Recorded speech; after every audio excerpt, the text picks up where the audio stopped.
Hezbollah chief Hassan Nasrallah की मौत से पूरी दुनिया में तहलका मच गया है। Hassan Nasrallah has been killed. Killing of Hezbollah leader Hassan Nasrallah.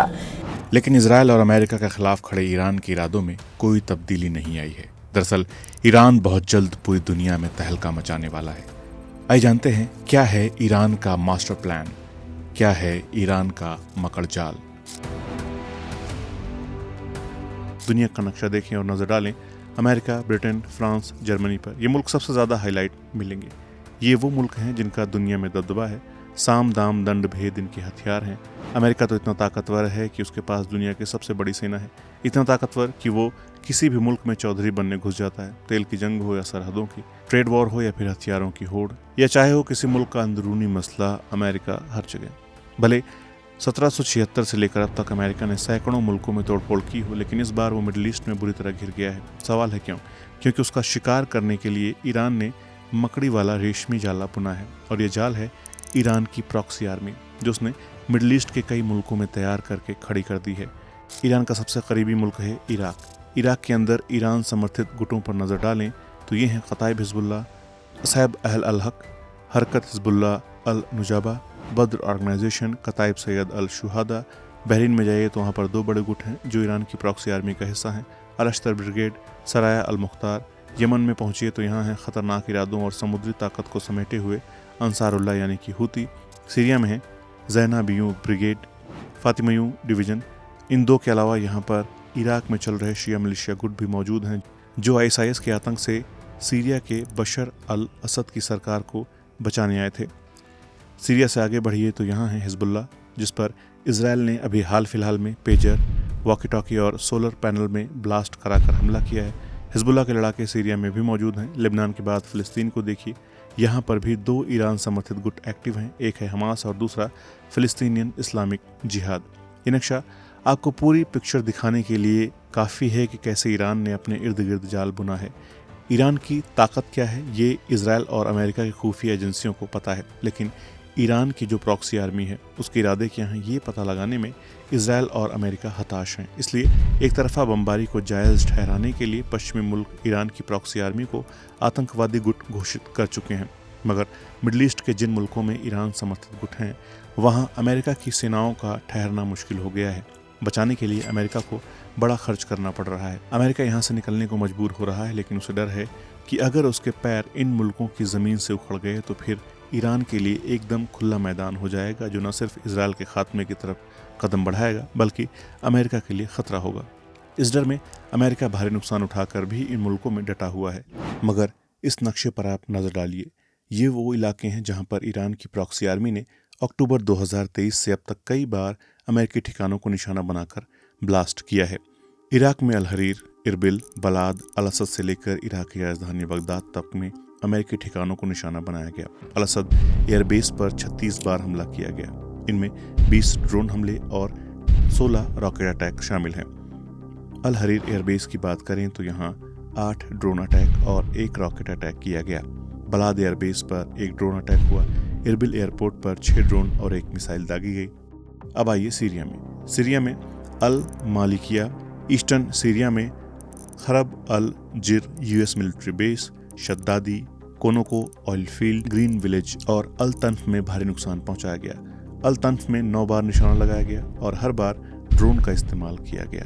Conoco oil field में 19 बार हमला किया गया, जिनमें 12 ड्रोन और 2 रॉकेट दागे गए। ग्रीन विलेज में 17 बार हमला किया गया, जिसमें 6 ड्रोन और 11 रॉकेट दागे गए। खरब अल जिरबेस पर 11 बार हमला हुआ, 8 रॉकेट और 3 ड्रोन अटैक हुए। तल बैदर बेस में 3 बार ड्रोन अटैक हुआ।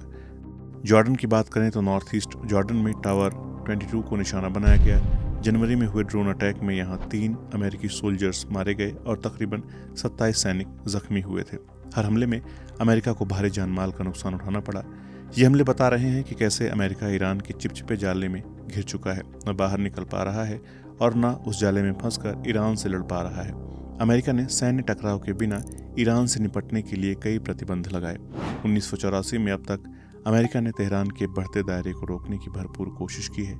ईरान की इस प्रॉक्सी आर्मी को आतंकी घोषित करने से लेकर इनके खिलाफ सैन्य अभियान तक में इजराइल का साथ दिया है, लेकिन इन पर लगाए गए प्रतिबंध पूरी तरह सफल नहीं हो पाए।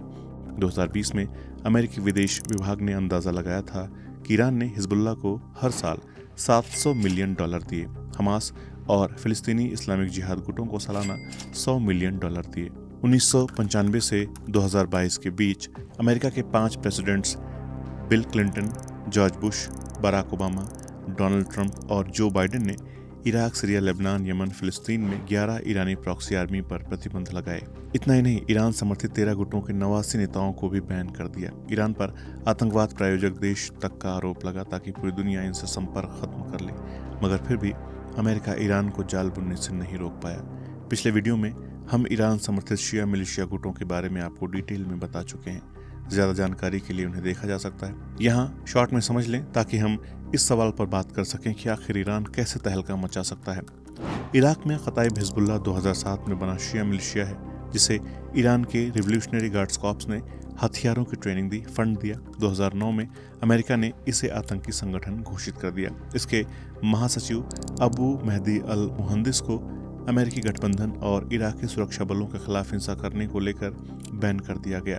2014 में ISIS से लड़ने के लिए इराक के पॉपुलर मोबिलाइजेशन फोर्सेज में ये गुट शामिल हो गया, लेकिन तेहरान के साथ अपने करीबी संबंध बनाए रखे। मुहंदिस ने 2018 में कहा, मैं हथियारों, सलाह और योजना के मामले में इस्लामी गणराज्य ईरान के समर्थन करने से नहीं हटूंगा। तभी तो ईरान के समर्थन से कताइब हिजबुल्लाह ने साल 2007 से 2011 और 2018 से 2020 तक इराक में अमेरिकी सेना और उसके गठबंधन सहयोगियों पर असरदायक हमले किए। जनवरी 2020 में अमेरिका ने बगदाद में मुहंदिस और कुद्स बल के कमांडर जनरल कासिम सुलेमानी पर ड्रोन हमला करके जवाबी कार्रवाई की। असैब अहल अल हक, इसका मतलब होता है मजहबी लोगों की लीग। ये गुट भी इराक में 2006 में बना है। इसे ईरान के रिवोल्यूशनरी गार्ड्स और लेबनान के हिजबुल्लाह ने ट्रेन किया है। 2006 और 2011 के बीच जब अमेरिकी सेना इराक से हट गई तो इसने अमेरिका और गठबंधन बलों पर 6000 से ज़्यादा हमले किए। 2014 में ये भी नॉर्थ इराक में ISIS से लड़ने के लिए PMF में शामिल हो गया। 20,000 जवानों के साथ PMF में ये सबसे बड़े मिलिशिया में से एक बन गया। इसके नेता हैं अल खजाली, जिन्होंने हाल फिलिस्तीन से इजरायल की जंग को लेकर अमेरिका को चेतावनी दी है कि अगर इजरायल का साथ देना नहीं छोड़ा तो अमेरिका के ठिकानों को निशाना बनाएंगे। हरकत हिजबुल्लाह अल नुजाबा 2013 में बना एक शिया मिलिशिया है। इसे भी ईरान के रिवोल्यूशनरी गार्ड्स ने ट्रेन किया। इसका मकसद सीरिया में बशर अल असद शासन के खिलाफ बगावत करने वालों से लड़ना था। 2014 में इसने भी ISIS से लड़ने के लिए PMF को ज्वाइन किया। तेहरान से समर्थन मिलना जारी रहा। इसके नेता अकरम अल अब्बास काबी हैं, जो ईरान का समर्थन करते हैं। 2019 में इसे भी आतंकी गुट घोषित कर दिया गया। अल काबी पर तो इस समूह के गठन से पहले ही प्रतिबंध लगा दिए गए थे। बद्र ऑर्गेनाइजेशन, ये 1982 में बना शिया मिलिशिया है, जो अब इराक के अंदर एक बड़ी राजनीतिक पार्टी भी है और संसद में सीटें भी जीती हैं। ये इराक के अंदर ईरान की सबसे पुरानी और सबसे ताकतवर प्रॉक्सी आर्मी है। सद्दाम हुसैन के शासन से हटने के बाद इराक में ताकतवर बनकर लौटा। 2014 में ये भी PMF में शामिल हो गया और 2014 से 2017 तक ISIS से लड़ने वाली एक महत्वपूर्ण ताकत थी। अमेरिकी सरकार ने बद्र ऑर्गेनाइजेशन को बैन नहीं किया है। कताइब सैयद अल शुहदा, कताइब सैयद अल शुहदा भी एक शिया मिलिशिया है जो 2013 में बना। रिवोल्यूशनरी गार्ड्स ने फंड दिया। इसका मूल मिशन सीरिया में विद्रोहियों के खिलाफ असद शासन का समर्थन करना था, लेकिन 2014 में ये भी ISIS से लड़ने के लिए इराक के PMF में शामिल हो गया। अमेरिका ने कताइब सैयद अल शुहदा को भी आतंकी संगठन घोषित नहीं किया है। अब बात यमन की। अंसारुल्लाह या हुती। अंसारुल्लाह 1990 के दशक की शुरुआत में पैदा हुआ एक शिया आंदोलन था जो 2004 से यमनी सरकार से लड़ रहा था। हुतियों ने 2014 में यमन की राजधानी सना पर कब्जा कर लिया और 2015 में राष्ट्रपति अबे रब्बो मंसूर हादी की सरकार को हटाने में मदद की। 2011 से ईरान के रिवोल्यूशनरी गार्ड्स का समर्थन मिला हुआ है। 2015 में सऊदी नेतृत्व वाले गठबंधन ने यमन के युद्ध में दखल दिया तो ईरान और लेबनानी हिजबुल्लाह ने ट्रेनिंग देनी शुरू कर दी। हथियारों की बड़ी खेप हुतियों को पहुंचाई गई। अमेरिका ने 2014 में 2 हुती सैन्य कमांडरों और 2015 में अंसारुल्लाह के संस्थापक अब्दुल मलिक अल हुती पर बैन लगाए थे। डोनाल्ड ट्रंप प्रशासन ने ईरान पर दबाव बढ़ाने के लिए नवंबर 2018 और सितंबर 2020 में हुथी को एक विदेशी आतंकी संगठन घोषित करने पर विचार किया था। हुथी विद्रोही समुद्र में लड़ने की ताकत से लैस हैं। 18 अक्टूबर 2023 को हुथी विद्रोहियों ने इजरायल को निशाना बनाकर ड्रोन और मिसाइल्स लॉन्च की थीं, जिन्हें लाल सागर में एक अमेरिकी युद्धपोत ने रोक लिया। इसके बाद 27 अक्टूबर को एक और घटना घटी जिसमें ड्रोन और प्रोजेक्टाइल मिसाइल मिस्र में दागे गए। इसके बाद से लगातार इजरायल और उसके समर्थक देशों को हुथी निशाना इलाके में बना रहे हैं। हुथी विद्रोहियों के पास करीब 2 लाख की सेना है। अगर ये सीधे जंग में उतरे तो इजरायल के लिए मुश्किल बन सकते हैं। अब सीरिया पर नजर डालते हैं। ज़ैनाबियों ब्रिगेड। ज़ैनाबियों ब्रिगेड एक पाकिस्तानी शिया मिलिशिया है जिसे 2014 में रिवोल्यूशनरी गार्ड्स कॉर्प्स ने ही तैयार किया था और कुद्स फोर्स ने ट्रेनिंग दी। इसने ईरान में रहने वाले पाकिस्तानियों के साथ साथ पाकिस्तान के आदिवासी इलाकों में भी भर्ती की है। इसने सीरिया में असद शासन की सेनाओं के साथ लड़ाई लड़ी है। दूसरा गुट है फातमियों डिवीजन। फातमियों डिवीजन 1980 के दशक में बना एक अफगान मिलिशिया है जो 1990 के दशक में इनएक्टिव हो गया था। 2012 में ईरान के IRGC ने इसे फिर से जिंदा किया। ये मुख्य रूप से ईरान में रहने वाले अफगानिस्तान के हजारा शरणार्थियों से बना है। 2014 से ईरान की IRGC ने सीरिया में असद शासन की तरफ से लड़ने के लिए इस मिलिशिया को तैनात किया है। 2017 में सीरिया में लगभग 50,000 अफगानों को तैनात किया गया था। बहरीन की बात करें तो यहाँ भी ईरान की 2 प्रॉक्सी आर्मी है, सराया अल अश्तर जिसे अल अश्तर ब्रिगेड भी कहते हैं और दूसरा गुट है सराया अल मुख्तार। अल अश्तर ब्रिगेड को आतंकी गुट घोषित किया हुआ है। इसे भी ईरान ही फंड देता है, ट्रेनिंग देता है, हथियार सप्लाई करता है। इसने बहरीन में सरकार को उखाड़ फेंकने के लिए कई हमले किए। जून 2017 में अल अश्तर ब्रिगेड को बहरीन, मिस्र, UAE और सऊदी अरब ने आतंकवादी संगठन घोषित कर दिया। जुलाई 2018 में अमेरिका ने और 2019 में कनाडा ने भी इसे आतंकवादी संगठन की लिस्ट में डाल दिया और इसे बहरीन के लिए खतरा बताया। लेकिन अल अश्तर भी बाकी शिया मिलिशिया की तरह अमेरिका को आतंकी मानता है, इसलिए वो अमेरिकी नीतियों के खिलाफ रहता है। उसके ठिकानों को बहरीन में निशाना बनाता है। बहरीन में दूसरी प्रॉक्सी आर्मी है सराया अल मुख्तार। सराया अल मुख्तार को भी ईरान ही पाल पोस रहा है। इसने भी बहरीन में अमेरिका के खिलाफ हमलों की साजिश रची और बहरीन के अधिकारियों की हत्या के लिए नकद पुरस्कार की पेशकश की। सराया अल मुख्तार का टारगेट बहरीन की राजशाही को उखाड़ फेंकना है और अमेरिका को वहां से खदेड़ना है। लेबनान को देखें तो यहाँ है ईरान की सबसे बड़ी प्रॉक्सी आर्मी हिजबुल्लाह। 1980 के दशक की शुरुआत में एक मिलिशिया बनी जिससे ईरान की रिवोल्यूशनरी गार्ड्स से सैन्य और फंडिंग मिली। ये एक राजनीतिक दल था। 1980 के दशक में इसने लेबनान में अमेरिकी सेना के खिलाफ कई आत्मघाती बम विस्फोट किए, कई अमेरिकियों को बंधक बनाया। Centre for strategic and international studies के मुताबिक 2020 तक हिजबुल्लाह कम से कम 1,30,000 रॉकेट्स और मिसाइलों के साथ दुनिया का सबसे भारी हथियारों से लैस गुट बन गया था। इसने लेबनान की सरकार में भी शक्तिशाली पदों पर कब्जा किया, जिसके चीफ हसन नसरल्लाह को इजरायल ने हाल ही में मार डाला। ये गुट खुलकर इजरायल से जंग कर रहा है। इसे अमेरिका ने आतंकी गुट घोषित कर रखा है। अब आते हैं फिलिस्तीन में। यहाँ बड़ा गुट है हमास। इस गुट को भी अमेरिका ने आतंकी घोषित कर रखा है। इजरायल और हमास के बीच अभी जो लड़ाई चल रही है वो 7 अक्टूबर 2023 को शुरू हुई जब हमास ने इजरायल पर रॉकेट दागे।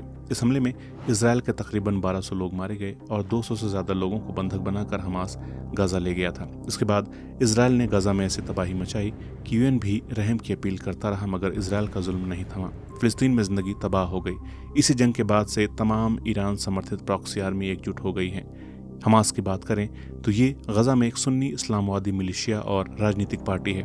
इसके लिए भी यही कहा जाता है कि 1990 के दशक की शुरुआत से ईरान के रिवोल्यूशनरी गार्ड्स इसको फंड्स देते हैं, ट्रेनिंग देते हैं। हमास ने 1990 के दशक में तेहरान में एक ऑफिस भी खोला। अमेरिकी सरकार ने 1995 में हमास पर प्रतिबंध लगाए। 1997 में इसे विदेशी आतंकवादी संगठन घोषित किया और 2001 में इसे विशेष रूप से वैश्विक आतंकवादी घोषित किया। फिलिस्तीन का दूसरा गुट है फिलिस्तीनी इस्लामिक जिहाद। ये गजा में एक सुन्नी इस्लामिक गुट है जिसे 1980 के दशक के अंत से ईरान ही हथियार दे रहा है, पैसा दे रहा है, ट्रेनिंग दे रहा है। इसका हेडक्वार्टर दमिश्क में है, लेकिन इसने तेहरान में भी दफ्तर बना रखा है। अमेरिका ने पहली बार 1995 में मिडिल ईस्ट में शांति को भंग करने के लिए फिलिस्तीनी इस्लामिक जिहाद पर प्रतिबंध लगाया था और 1997 में इसे अमेरिकी हितों और राष्ट्रीय सुरक्षा को खतरा पहुंचाने वाला आतंकी गुट घोषित कर दिया था। ईरान की ये प्रॉक्सी सेनाएं सिर्फ इन 5 देशों तक महदूद नहीं है, बल्कि सऊदी अरब में भी प्रॉक्सी दिखती है। नाम है हिजबुल्लाह अल हिजाज। हिजबुल्लाह अल हिजाज 1987 में बना एक शिया गुट था जो लेबनान के हिजबुल्लाह की तर्ज पर बना था और ईरान के साथ इसका संबंध था। 2001 में अमेरिका ने 1996 के खोबर टावर्स बम विस्फोट से जुड़े 4 नेताओं पर प्रतिबंध लगा दिया, जिसमें 19 अमेरिकी वायुसेना के जवान मारे गए और 372 घायल हो गए थे। तो आपने देखा कि कितने मुल्कों में ईरान ने अपनी आर्मीज खड़ी कर दी हैं। एक तरफ ये प्रॉक्सी आर्मी अमेरिका और इजराइल को उलझाए हुए, दूसरी तरफ ईरान अलग मिशन पर है, मिशन परमाणु ताकत हासिल करने का। और यही वो जवाब है जिसके दम पर कहा जा सकता है कि ईरान प्रॉक्सी आर्मी के जरिए अमेरिका को डिस्ट्रैक्ट कर रहा है ताकि वो तहलका मचा सके। कुछ दिन पहले ही खबर आई कि यूक्रेन से लड़ने के लिए ईरान रूस को बैलिस्टिक मिसाइलें दे रहा है और इसके बदले रूस ने न्यूक्लियर सीक्रेट साझा किया है उसके साथ में। वॉशिंगटन डीसी में एक समिट के दौरान ब्रिटिश पीएम कीर स्टारमर और अमेरिकी राष्ट्रपति जो बाइडेन ने इस बात को एक्सेप्ट किया है कि दोनों देश ऐसे समय में सैन्य सहयोग बढ़ा रहे हैं जब ईरान लंबे समय से परमाणु हथियार बनाने के लिए यूरेनियम एनरिचमेंट की प्रोसेस में है। एक रिपोर्ट के मुताबिक ब्रिटिश सूत्रों ने संकेत दिया है कि परमाणु टेक्नोलॉजी के लिए ईरान के रूस से संबंधों पर चिंता जताई गई है। पिछले दिनों जब अमेरिकी विदेश मंत्री एंटी ब्लिंकटन ब्रिटेन की यात्रा पर गए थे तो उन्होंने इसी तरह की चेतावनी दी थी। ब्लिंकन ने कहा था, रूस वो टेक्नोलॉजी शेयर कर रहा है जो ईरान चाहता है। ये दो तरफा रास्ता है जिसमें परमाणु के साथ साथ स्पेस से जुड़ी टेक्नोलॉजी दी जा रही है। और ये बात उस वक्त सच भी नजर आती है जब एक हफ्ते पहले ही ईरान ने अंतरिक्ष में 60 किलोग्राम के सैटेलाइट को स्पेस में पहुंचा दिया। सैटेलाइट को कायम 100 रॉकेट से लॉन्च किया गया था। इस लॉन्च ने पश्चिमी मुल्कों की टेंशन बढ़ा दी है। अमेरिकी विदेश मंत्रालय ने तो इस लॉन्च पर बयान तक जारी किया। उसने कहा, हम लंबे समय से यही चिंता जता रहे हैं कि ईरान के अंतरिक्ष प्रक्षेपण यान कार्यक्रम से लंबी मारक क्षमता वाले मिसाइल सिस्टम को विस्तार देने में उसे मदद मिलेगी। वहीं इस लॉन्च से पहले ब्रिटेन, फ्रांस और जर्मनी ने भी चेतावनी दी थी कि ईरान का एनरिच यूरेनियम भंडार लगातार बढ़ रहा है। उसके पास 4 परमाणु बम बनाने के बराबर का यूरेनियम है, लेकिन ये अभी तक साफ नहीं है कि ईरान के पास हथियार बनाने की कितनी जानकारी है या वो कितनी जल्दी ऐसा कर सकता है। लेकिन रूस के वैज्ञानिकों का मिलकर हथियार बनाना या रूस की टेक्नोलॉजी का इस्तेमाल ईरान को जल्द से जल्द बम बनाने में मदद दे सकता है।